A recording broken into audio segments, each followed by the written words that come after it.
Hey guys, and welcome back to this channel. In this video I'll be showing you guys how you can use auto reframe. So for instance, I want the ratio to be a 1:1 ratio or the 9:16 one. So to reframe your video, you're going to select your video like so. Let me just scale it up a little bit. Then you're just going to go to the right side and select auto reframe. It is a pro feature.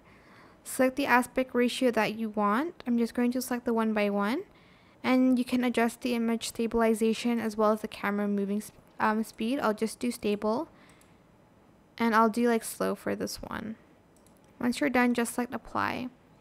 To export it, you do need the pro feature, but that is it for this video. I hope it was helpful for you guys. Don't forget to like, comment, share, and also subscribe to this channel if you haven't done that already.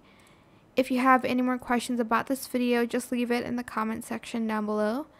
I will try my best to answer them all for you guys. And if you found this video helpful, please click the thanks button as well. That is it for this video. Thank you so much for watching. Bye.